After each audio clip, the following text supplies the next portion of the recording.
Esta historia está envuelta en mito y leyenda.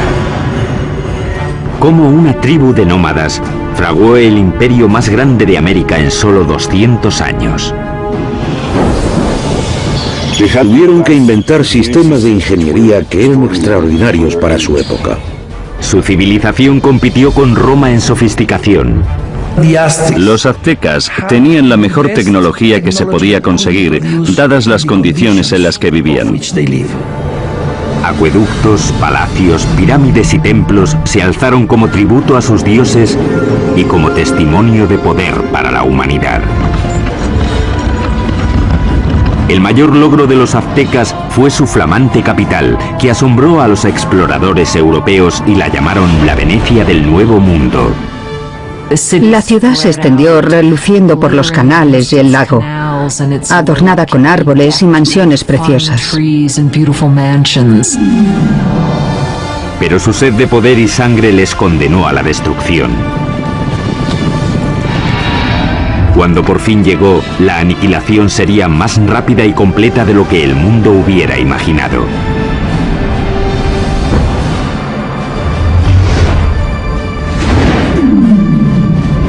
La construcción de un imperio, los aztecas.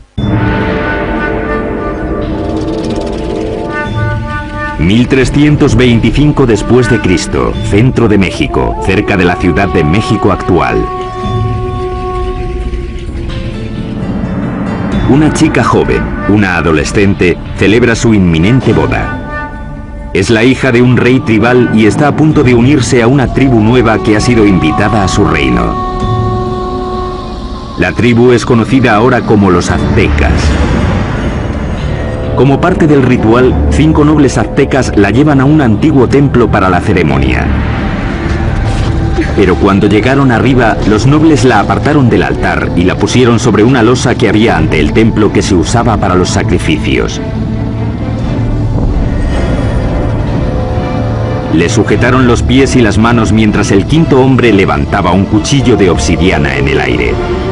Con un movimiento rápido le abrió el pecho y extrajo el corazón que aún latía.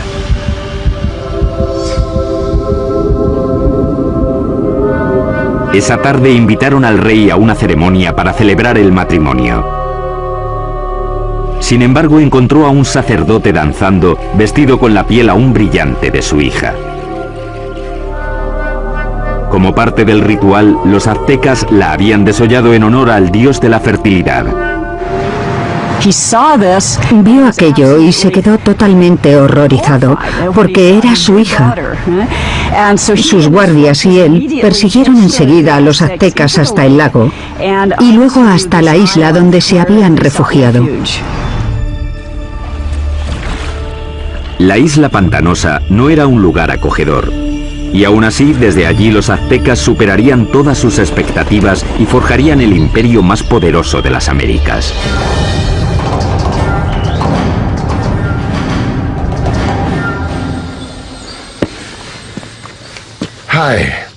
Hola, soy Peter Weller. Cuando pienso en los aztecas, pienso en gente elegante con unos bonitos adornos en el cuerpo y el pelo. Y pienso en una canción de Neil Young sobre Moctezuma y Cortés. Pero también pienso en cuchillos de obsidiana abriendo cavidades pectorales y en manos sacando corazones sangrantes y mostrándolos en alto. La mayoría de los sacrificios aztecas se hacían en un templo en la cima de una pirámide de piedra como esta. Los aztecas pensaban que sin esas ofrendas el sol dejaría de salir y el universo moriría. La historia azteca es una mezcla de hecho y mito, aunque sí sabemos que ese asesinato, con lo horrible que fue, no solo marcó el comienzo del imperio azteca, sino que literalmente marcó el lugar donde empezaría a surgir. La isla a la que los aztecas fueron desterrados tras el desastroso sacrificio de la princesa estaba en el lago Texcoco, el más grande de 5 lagos interconectados que cubren un valle de 65 por 112 kilómetros. Hoy en día este valle enorme y abierto rebosa lo que es la Ciudad de México moderna, una de las ciudades más grandes del mundo. Pero hace 700 años la isla estaba tan empantanada que nadie la había reclamado. Pero mientras miraban el lago, el líder azteca Tenoch anunció a sus seguidores que había visto un águila posada en un cactus en mitad del lago, una señal de los dioses de que habían encontrado su hogar. Llamarían a su ciudad Tenochtitlán. La vida fue dura para los aztecas los primeros años de Tenochtitlán, pero tenían una visión. La visión de una ciudad poderosa modelada en una ciudad antigua y legendaria a solo 40 kilómetros de allí. Llamaron a esta ciudad Teotihuacán o Ciudad de los Dioses. Teotihuacán fue una de las ciudades más impresionantes de la Mesoamérica precolombina. Era misteriosa. Sabemos poco de ella porque no hay escritos que corroboren lo que ocurría en esa gran ciudad. Ya estaba en ruinas hasta en la época azteca, pero creían que era el hogar de los dioses y el sitio donde nacía literalmente el mismísimo sol. El lugar que los aztecas más veneraban de Teotihuacán era una pirámide que se alzaba por encima de los árboles. Se llamaba la Pirámide del Sol. La enorme pirámide solar contiene 765.000 metros cúbicos de tierra y piedra con una base aproximadamente del mismo tamaño que la Gran Pirámide de Giza, en Egipto. Los aztecas creían que Teotihuacán fue diseñada a imagen del cosmos que crearon los dioses. Fue esa imagen la que intentarían reproducir en la construcción de su nueva ciudad, Tenochtitlán. El que aceptó el reto fue un jefe azteca llamado Acamapixtli. En 1376 se embarcó en un plan ambicioso para hacer una ciudad muy avanzada en Tenochtitlán. Pero había un problema. Las islas pantanosas en las que se instalaron requerían mucho trabajo. Cuando empezaran a construir cualquier cosa, empezaría a hundirse. Simplemente no había cimientos sobre los que construir. La solución azteca revolucionaría la arquitectura de las Américas. Empezaron anclando bien los edificios al suelo usando un sistema de pilares de madera. Los trabajadores cortaban estacas de 10 metros de largo por unos 8 o 10 centímetros de ancho. Luego las clavaban en el suelo blando para que sirvieran de cimientos. Los pilares se rodeaban a menudo de piedra volcánica para añadir fuerza. Entonces los albañiles podían hacer muros encima de esa base sin problemas. Consiguieron pilares de madera para sostener la infraestructura, los cimientos de las pirámides. El que no se hundiera ni se inclinara me parece una proeza de la ingeniería. Tenochtitlán era una ciudad-isla, pero los lagos circundantes eran poco profundos, no más de 2 metros en la mayoría de los sitios. Aquello parecía una metrópolis gigante flotando en una charca. Originalmente la única manera de llegar a la ciudad flotante desde tierra era en barco, pero los aztecas inventaron con el tiempo una serie de pasos elevados de hasta 14 metros de ancho que conectaban la ciudad flotante con las provincias de tierra firme. Los pasos estaban sostenidos sobre pilares de madera, como los que sostenían los templos y otros edificios. Tuvieron que clavar miles de esos pilares en el lecho del lago, y eso presentaba un reto logístico que solo se podía atajar con una mano de obra fuerte y hábil y los mejores ingenieros de Mesoamérica. Para hacer un paso se ponían 2 filas de estacas. Luego se rellenaba el espacio del medio con piedras y tierra hasta que sobrepasaba el nivel del agua en varios metros. Eso permitía a la carretera soportar muchísimo peso. Estos pasos se construyeron muy rectos. Eran muy anchos, con puentes que se abrían y conectaban la ciudad por el norte, el oeste y el sur. Las carreteras permitieron a los aztecas transportar materiales más grandes y pesados para la construcción, aunque eso presentaba un reto nuevo. No existían las bestias de carga en Mesoamérica, así que los humanos lo tenían que hacer todo. No existían las carretas ni la rueda. Las cargas pequeñas se llevaban a la espalda, sujetas con una cuerda que se ajustaba a la frente. Los objetos grandes, como los bloques de piedra o las esculturas de los templos, los arrastraban con cuerdas una gran cantidad de hombres, posiblemente usando troncos como rodamientos. Cuenta la leyenda que un bloque de piedra para un templo requería la fuerza de 1000 hombres para arrastrarlo desde las montañas de tierra firme por el paso y hasta la ciudad. Los pasos también ofrecieron a los aztecas una nueva forma de introducir agua potable en Tenochtitlán. Anteriormente, los aztecas transportaban el agua en canoas desde la orilla. Pero el gran crecimiento de la población les obligó a obtener una solución más avanzada para cubrir la demanda. Querían usar el agua de los manantiales de tierra, así que querían construir un acueducto. Pero los manantiales estaban bajo control de la tribu que dominaba la región, los despiadados tepanecas. Los tepanecas controlaban o dominaban todo el valle. Tenían un imperio muy fuerte y eran los señores. Así que los aztecas eran sujetos tributarios de ellos. Mientras crecía la población azteca, la tensión con los tepanecas empezó a surgir. Los aztecas decidieron dar un ultimátum que podría cambiar el equilibrio de poder en la región. La gente de Tenochtitlán no solo exigían a los tepanecas que les dieran el agua, sino que exigían que ayudaran a construir el acueducto. La respuesta de los tepanecas fue rápida y brutal. El rey tepaneca Maxtla envió asesinos que mataron al jefe azteca a sangre fría. Fue la gota final. Tras décadas de dominación, los aztecas se movilizaron y se levantaron contra sus caciques despiadados.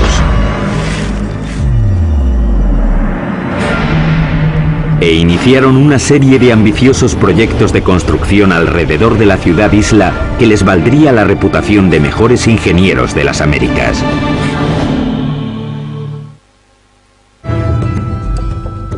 Corría el 1428 y los aztecas habían declarado la guerra a sus caciques, una tribu llamada tepanecas. Pero para ganar a los tepanecas necesitarían una ayudita de sus vecinos. Los aztecas acudieron a la cercana ciudad-estado de Texcoco. Allí un jefe decisivo estaba ascendiendo. Se llamaba Nezahualcóyotl, y su liderazgo dominante sería crucial en la creación del imperio azteca. Con Nezahualcóyotl de su parte, los dominados aztecas se lanzaron a la yugular. Lanzaron un ataque total contra la capital tepaneca. Tras un sitio de más de 100 días, rompieron las defensas tepanecas y masacraron a sus opresores.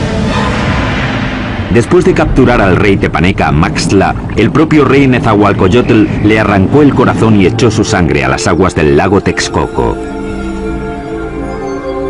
De repente las tornas habían cambiado. Ese es el preciso momento del comienzo del imperio, y los aztecas se convirtieron en líderes del Valle de México. Tras conquistar el Valle de México, los aztecas pudieron centrar su atención en llevar agua potable a su ciudad creciente. Notablemente, los aztecas diseñaron y construyeron por su parte algo que solo unos pocos imperios dominarían: el acueducto. El acueducto tenía 2 canales, cada uno de 1,20 m de alto por 1 de ancho.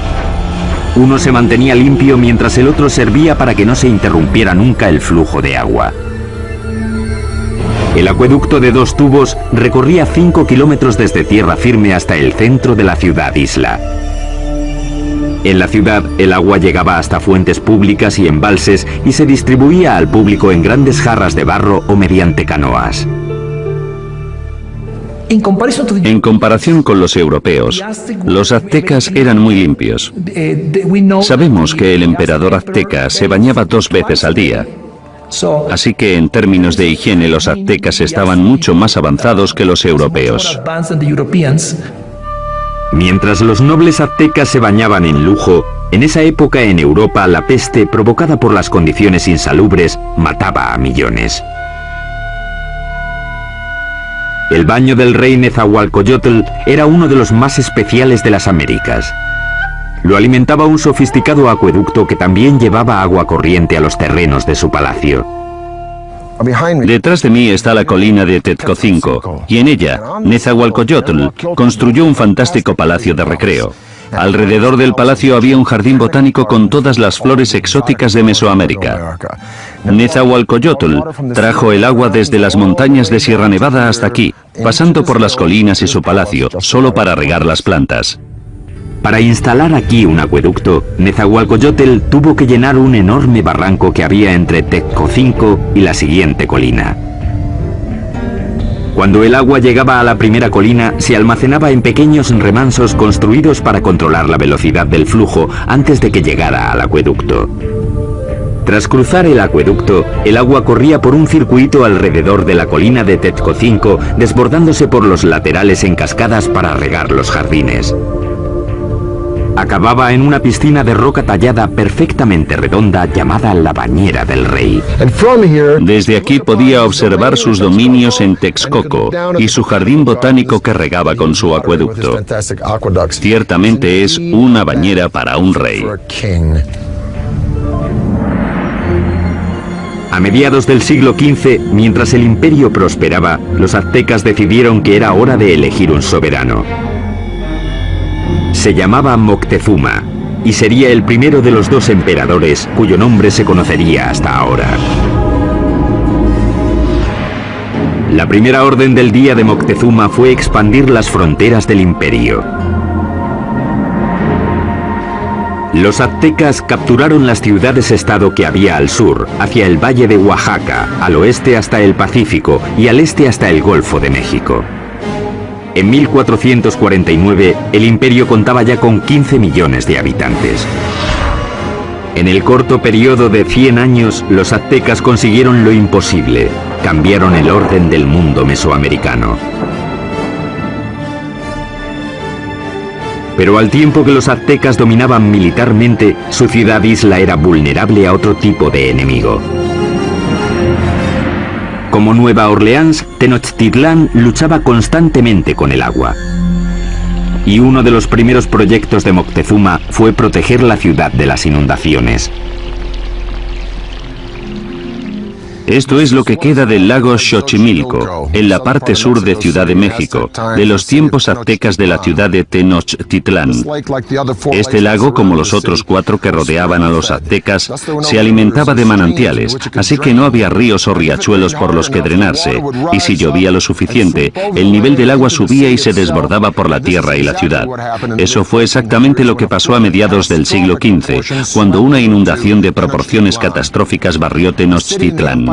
La ciudad que comandaba el imperio quedó casi destruida, y la civilización azteca tuvo que depender una vez más de la genialidad de sus ingenieros y de uno en particular. Moctezuma apeló a la ayuda de su antiguo aliado Nezahualcóyotl para proteger la ciudad que estaba reconstruyendo en el lago. Nezahualcóyotl diseñó algo que le convertiría en el mejor ingeniero del continente. Su plan era crear una zona de seguridad alrededor de la ciudad con un enorme dique que protegería Tenochtitlán y a sus habitantes.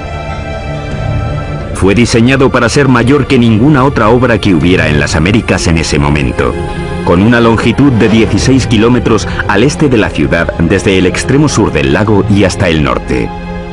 Los muros fueron un trabajo de cestería, hechos de palos, juncos, piedras y tierra. Como el lago era poco profundo, el dique solo tenía 3,70 metros de alto, aunque el ancho era de 8 metros. Nezahualcóyotl remató el dique con compuertas, seguramente puertas de madera, que se podían subir o bajar para controlar el nivel del agua. El dique también sirvió para otro propósito, proteger el suministro de agua. Era importante construir algún tipo de mecanismo de protección para evitar que se mezclase el agua salada con el agua dulce de la parte oeste del lago. Napoleón dijo, un ejército marcha sobre el estómago. Es fácil suministrar comida de sobra para los civiles durante el desarrollo crítico de cualquier civilización, pero los aztecas perfeccionaron un método único no solo para proporcionar mucha comida al pueblo civil, sino para impulsar la expansión militar del imperio.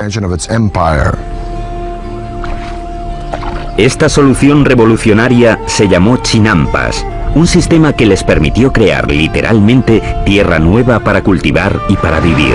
Si vas a hacer una ciudad de cualquier tamaño, tienes que proporcionar espacio, así que lo que ellos hicieron fue construir esas chinampas en el lecho del lago. Básicamente una chinampa es una isla artificial construida en el lago. Parecían campos de fútbol estrechos, de unos 90 metros de largo por unos 10 metros de ancho. Una chinampa se hacía tejiendo una red de palos que flotaba en el agua y apilando juncos y hierbas encima. Después se sacaba fango del lecho y se ponía encima de los juncos para formar la chinampa. Entre 4 y 6 hombres tardaban 8 días en construir una chinampa media. Estaban conectadas a la ciudad por canales navegables gigantescos que miles de hombres tardaban meses en hacer.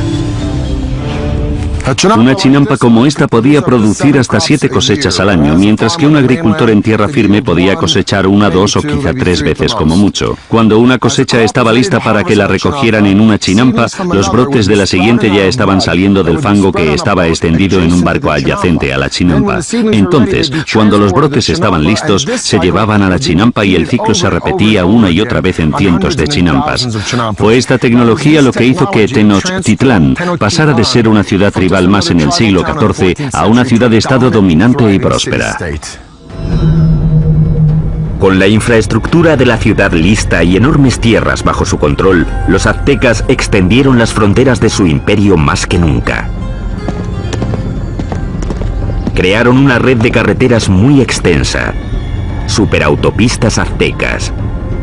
Pero al tiempo que el imperio crecía, también lo hizo la práctica de sacrificios humanos. Muy pronto ríos de sangre corrían por las calles de Tenochtitlán.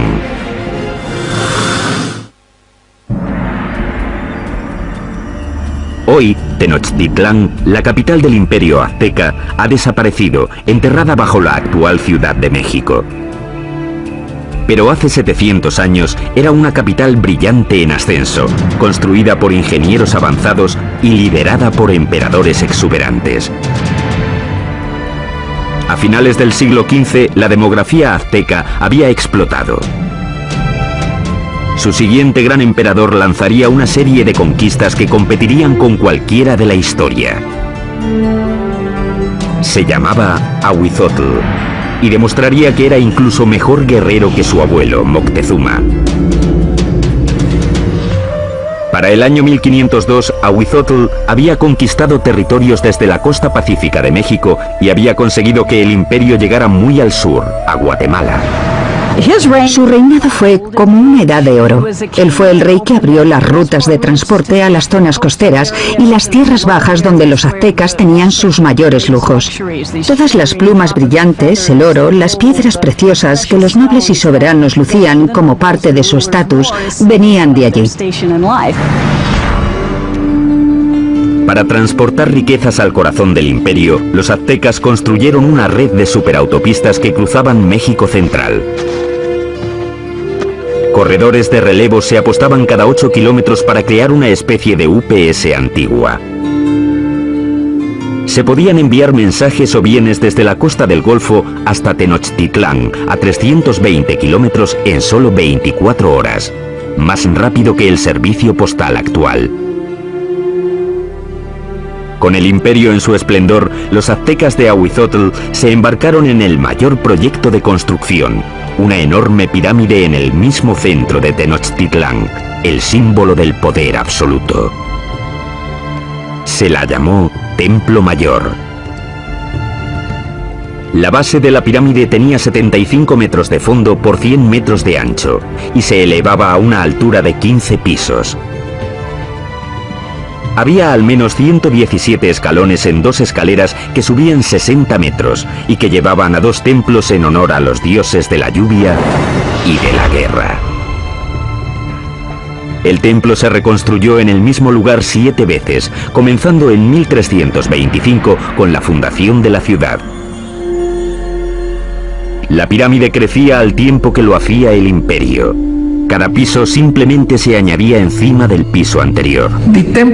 El templo mayor se construyó principalmente con una piedra llamada tezontle, que es volcánica y pesa muy poco. Eso evitaba que el templo se hundiera. Para los suelos y paredes, los aztecas aplicaron un revoque de cal, que era una especie de cemento.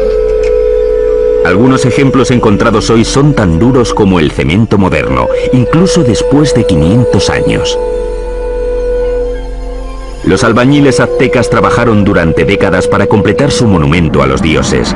El templo estuvo enterrado hasta 1978, cuando la compañía eléctrica cavó una zanja y descubrió accidentalmente una enorme piedra tallada y las ruinas del templo con ella. El disco tiene 3,5 metros de diámetro, pesa 20 toneladas y representa el cuerpo desmembrado de la diosa Coyolxauhqui. Coyolxauhqui era la diosa de la luna, y su hermano la mató porque se quedó embarazada de una forma vergonzosa. Los aztecas no eran nada mojigatos. De hecho, los nobles tenían muchas mujeres y concubinas. Pero entre el populacho, sobre todo las mujeres, el adulterio estaba prohibido y se castigaba severamente, a menudo con la muerte. Según la leyenda, el hermano de la diosa de la luna le cortó la cabeza y tras decapitarla tiró el cuerpo por una colina. Los aztecas representaban este asesinato literalmente y a menudo en festivales durante todo el año. Decapitaban a sus víctimas en la cima de la pirámide y luego tiraban los cuerpos por las escaleras hasta la gran piedra de abajo. Para los romanos, el tesoro más preciado era el oro. Para los egipcios era el más allá. Para los aztecas era la sangre humana. Creían que tenía que haber reciprocidad con los dioses, así que tenían que agradecer a los dioses dándoles lo más preciado que tenían, que era la sangre humana. Los aztecas la llamaban agua preciosa, y creían que si los dioses no la recibían en grandes cantidades, el mundo acabaría en apocalipsis. Adornar los muros interiores de los templos con sangre humana fresca era práctica común. Y el olor tenía que ser horrible. Para dedicar su expansión del gran templo, el emperador Azuitzotl hizo un sacrificio en masa. Las cabezas de las víctimas se expusieron con orgullo en estantes alrededor del templo. Según las crónicas, dicen que sacrificaron a 20.000 personas. Desde un punto de vista práctico y desde un punto de vista científico, parece imposible. Así que creo que la crónica, que la escribieron fuentes españolas, quería decir que a sus ojos había muchos. Durante el reinado de Azuitzotl, las sangrías se dispararon. La vida en Tenochtitlán se convirtió en una orgía de muerte. Llevaban tanto a amigos como a enemigos para presenciar los sacrificios. Siempre eran sacrificios rituales, siempre son eventos, pero también eran declaraciones políticas, una forma de intimidación. En el momento de la muerte de Azuitzotl, los aztecas habían institucionalizado los sacrificios y habían convertido los asesinatos en el campo de batalla en un arte. Eran los guerreros más feroces de América, una élite que tendría un espectacular templo dedicado. Pero ni siquiera ellos estaban preparados para la guerra de los mundos que les iba a caer encima.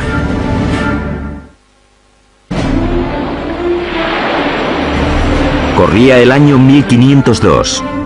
Azuitzotl, emperador de los aztecas, muere. Moctezuma II, un ex sacerdote de 34 años, sube al poder. A un mundo de distancia, en España, un notario de 18 años llamado Hernán Cortés se prepara para cruzar el Atlántico para unirse a la conquista que su país está haciendo del Nuevo Mundo. El imperio azteca está en su cenit. Ahora se extiende por al menos 210.000 kilómetros cuadrados, desde Tenochtitlán hasta las dos costas y muy al sur hasta Guatemala. Unos 25 millones de personas formaban la ley azteca. Había 38 provincias cuyos habitantes pagaban importantes impuestos, enriqueciendo así a los nobles.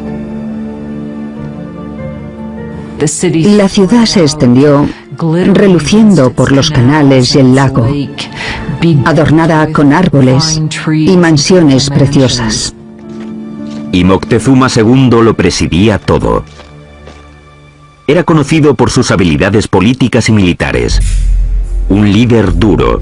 Mató a la población de las ciudades que no se doblegaban a su mandato. Pero en privado estaba inquieto. Parece ser que Moctezuma era un individuo pasivo, incluso hasta depresivo.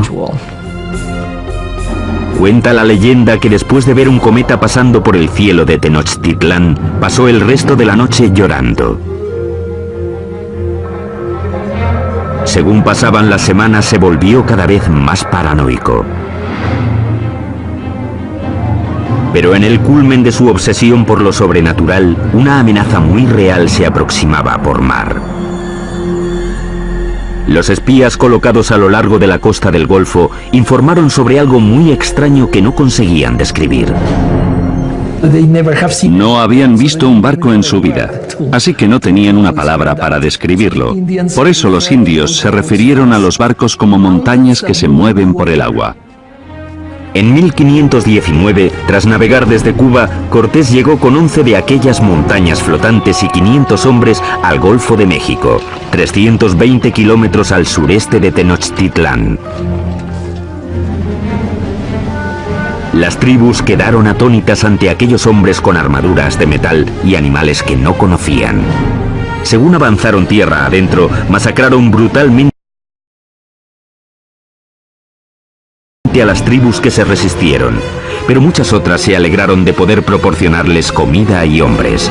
Una de las formas que uno de los jefes locales de la costa del Golfo utilizó para agradar a Cortés y su compañía fue con un grupo de mujeres que no solo estaban allí para las labores caseras, sino también, claramente, para hacer de cortesanas, para proporcionarles servicios sexuales. Pero entre las concubinas, una en particular llamó la atención de Cortés. Era la hija de un jefe que había sido vendida como esclava y se llamaba La Malinche. Desarrollaron una relación íntima y con el tiempo ella le dio un hijo. Ellos fueron las primeras personas de sangre mezclada del Nuevo Mundo. Pero era mucho más que una amante. Se convirtió en la intérprete de Cortés y su papel se amplió a consejera e intermediaria entre él y los aztecas. No solo era su traductora, también le contaba cosas que se estaban diciendo o que se suponía que él no tenía que oír o entender. La red de corredores de relevos de Moctezuma le mantuvo informado de los movimientos de los españoles. Estaba claro que iban hacia la ciudad. Mientras avanzaba hacia Tenochtitlán en el verano de 1519, Cortés amasó un ejército de miles de hombres. El ejército de guerreros de Moctezuma contaba con cientos de miles. Iban vestidos de animales en el campo de batalla para intimidar a sus rivales. Parte de ello era espectáculo. Los guerreros llevaban distintos trajes increíbles. Los guerreros más importantes eran los caballeros, vestidos de jaguares y águilas. Los caballeros aztecas se iniciaban en sus órdenes con ceremonias sagradas en templos especiales como este. Este es el templo Cueva de Malinalco, uno de los 6 templos de esta remota ladera a unas horas al sur de Ciudad de México. Moctezuma lo terminó en el año 1502, poco después de su coronación. En Europa, Miguel Ángel estaba esculpiendo el David en la República de Florencia. Pero mientras Miguel Ángel tallaba el David, los aztecas extraían este templo directamente de la ladera de la montaña. Y es el único templo en todo el hemisferio occidental construido de esta forma. Al final de las escaleras de Coalcali se encuentran las esculturas de dos jaguares. A los lados de las puertas yacen los restos de dos guerreros. La puerta representa la boca abierta de una serpiente gigante. Literalmente se puede ver la lengua saliendo del templo. Los aztecas creían que esta era la entrada al centro de la tierra. Los guerreros privilegiados venían aquí, entraban en la sala con esculturas de águilas, les perforaban la nariz y ofrecían sangre en sacrificio para Huitzilopochtli, el dios de la guerra. Pero esta no sería, ni mucho menos, la última vez que los guerreros aztecas vendrían a dar su sangre. El primer encuentro entre Cortés y Moctezuma sería pacífico.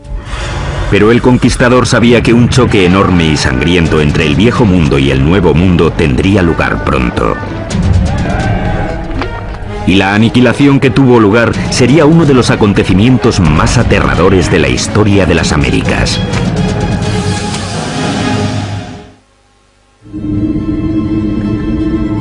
Otoño de 1519. El conquistador español Hernán Cortés ha llegado por fin a la brillante capital azteca de la que tanto ha oído hablar, Tenochtitlán.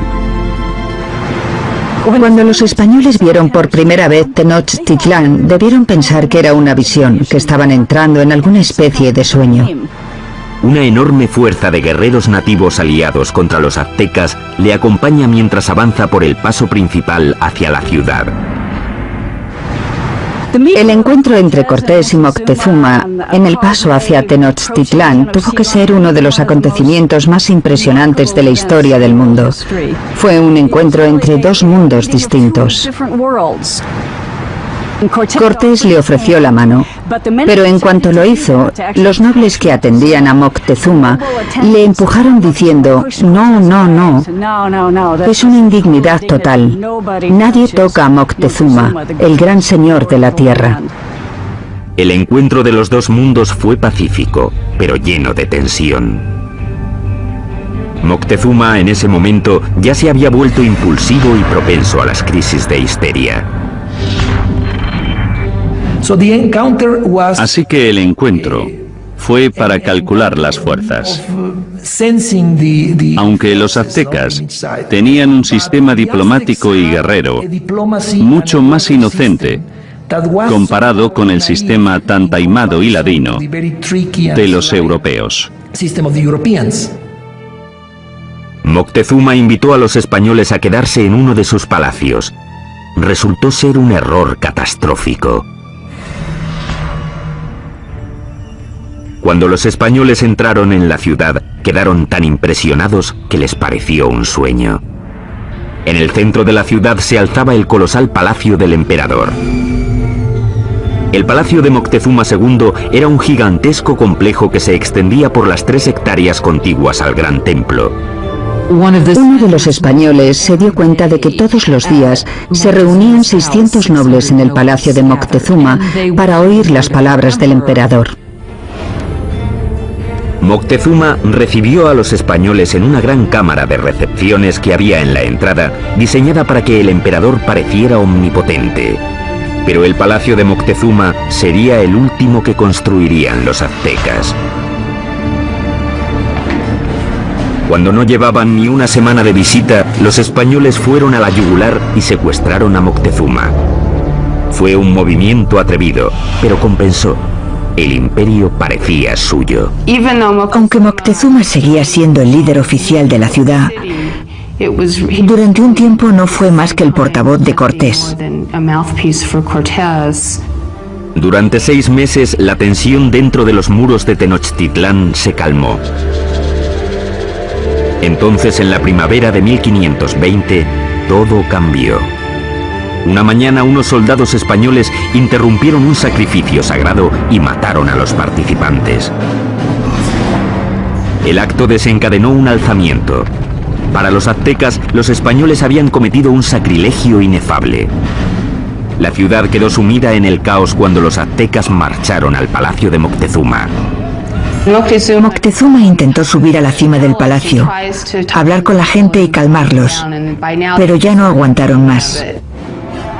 Moctezuma se había convertido en la marioneta de los españoles, una traición tan enorme a los ojos de su pueblo que le lapidaron y tiraron flechas. Poco después tiraron el cuerpo sin vida de Moctezuma por las escaleras del palacio. Nunca sabremos si murió a manos de los españoles o por las heridas que le infligió su propio pueblo. Y los españoles decidieron que sería un buen momento para irse de la ciudad. La noche del 30 de junio de 1520, los españoles intentaron escapar aprovechando la oscuridad. Pero no quieren deshacerse de las cosas que han cogido y arrastran el peso de todo lo que quieren llevarse. Fueron presas fáciles para los guerreros aztecas que les atraparon en el paso. Los cuerpos se apilaron rápidamente en el agua. 400 españoles fueron masacrados junto a miles de sus aliados indios. Esa escapada ha llegado a llamarse la Noche Triste. Cortés y unos pocos más consiguieron escapar con vida. Los españoles acabarían destruyendo la brillante ciudad de Tenochtitlán. Empezarían cortando la línea vital de la ciudad, el acueducto. Mientras cientos de miles de personas dentro de los muros de la ciudad estaban sin agua, Cortés creó un bloque alrededor de Tenochtitlán para que no recibieran suministros del exterior. Así que la idea del bloqueo era hacer que se rindiera la ciudad por hambre. Pero los aztecas tenían muchísima resistencia y no sería fácil vencerlos. Y lo que decidieron hacer fue lanzar un ataque por tierra y por mar. Durante siglos, el lago que rodeaba Tenochtitlán había constituido una barrera contra los invasores, pero Cortés encontraría una forma de evitarla. Hizo que miles de sus aliados indios transportaran los barcos en piezas atravesando las montañas para montarlas y lanzarlas al lago. Mayo de 1521. Cortés lanza su gigantesco ejército en un ataque final y decisivo contra Tenochtitlán. 600 españoles, incluyendo 100 caballeros y hasta 50.000 aliados indios, se enfrentaron a los defensores aztecas de la ciudad sobre los pasos.